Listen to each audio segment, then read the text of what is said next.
Bonjour, ici Micheline Bourque du Club de lecture à faire. Je suis dans la magnifique librairie de Verdun, située à Verdun, à Montréal, dans la grande région de Montréal. Une magnifique librairie pour venir découvrir de nombreux auteurs.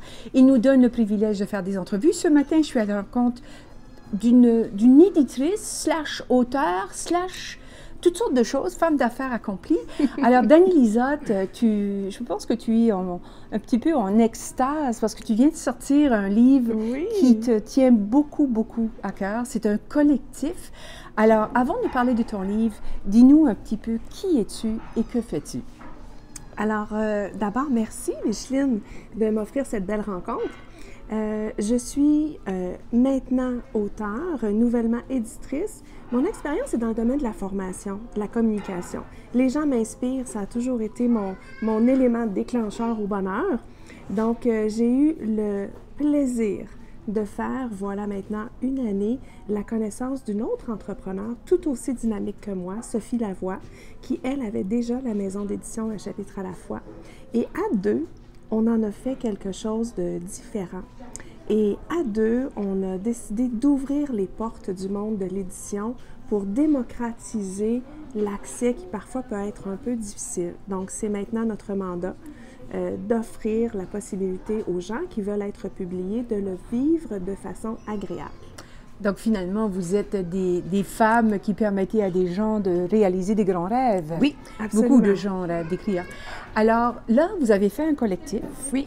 Ça s'appelle Ma résilience en affaires. Alors, parle-nous un petit peu, qu'est-ce qui vous a amené à publier ce livre-là? De quoi ça parle? Qui va s'intéresser à ça? On commence avec l'historique du livre. Pourquoi vous avez choisi de publier un collectif comme ça? Ce mandat-là nous est venu parce que, justement, comme on souhaite démocratiser le monde de l'édition et que le domaine du livre d'affaires nous intéresse beaucoup, on s'est dit, permettons à plusieurs auteurs, ou plutôt à plusieurs entrepreneurs qui n'ont jamais eu l'occasion d'être publiés encore et qui ont une histoire à raconter, de le faire via un collectif littéraire. 14 entrepreneurs ont répondu à notre appel. On était extrêmement enthousiasmés de pouvoir créer ce projet-là et de leur demander, dans le fond, à titre d'entrepreneur, la résilience est un élément clé.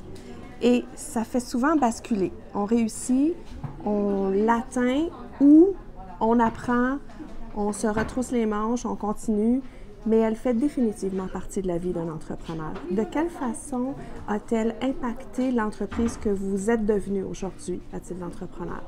Donc, les personnes qui se sont prêtées au projet, ce sont principalement ou entièrement des Québécois? Parce qu'il y a... Oui. Donc, c'est des gens du Québec, ce sont des gens qui ont certaines choses en commun, ce sont des créateurs d'entreprises? Tout à fait. 14 entrepreneurs de cœur, j'aimerais même ajouter. 14 très petites entreprises de 1 à une quinzaine d'employés maximum, qui par leur chapitre à l'intérieur du collectif racontent leur histoire avec leur relation avec la résilience en affaires. En tout cas, j'aurais pu faire un témoignage sur moi-même parce que de la résilience, effectivement, ça en prend beaucoup. Oui. Ça te prend beaucoup de détermination et ça prend beaucoup de motivation pour garder le cap lorsque les vagues, les plus grosses vagues nous déferlent dessus. Oui. Alors, est-ce qu'on prend le temps de peut-être raconter une des histoires? Peut-être un des témoignages? En fait, je vais dire non à cette requête. Je vais dire non parce qu'elles sont toutes tellement différentes. Chaque entrepreneur, on le sait, est unique et chaque entreprise l'est tout autant. Et à leur façon bien distinctive, ils racontent cette relation-là avec la résilience. Quelques petits indices. Oui. Une entrepreneure qui raconte des événements très personnels, des dépassements très personnels qui ont fait d'elle une femme beaucoup plus forte et déterminée, ont eu un impact essentiel dans le cadre de son entreprise aujourd'hui. Son entreprise est teintée de ce côté humain qui a été forgé par ces différentes expériences plus personnelles-là. Donc, évidemment, à titre d'entrepreneur, notre entreprise nous représente beaucoup qui on est. Donc, ça, c'est son histoire à elle. De quelle façon son impact personnel a impacté son entreprise. Un entrepreneur qui nous raconte comment tout jeune, dès le secondaire, il savait qu'il voulait être entrepreneur. Il a parti toutes sortes de petites entreprises. Aujourd'hui, il est un entrepreneur florissant qui a une entreprise absolument magnifique et qui a plusieurs employés derrière lui. Et ensemble, ils forment une équipe très, très forte parce qu'il n'a jamais oublié toutes les étapes qu'il a dû traverser pour arriver à mettre cette entreprise-là sur pied. C'est savoureux. Ouais. Et mon Dieu, je pourrais continuer comme ça. Bien évidemment, on va pas révéler tous les secrets du livre quand même.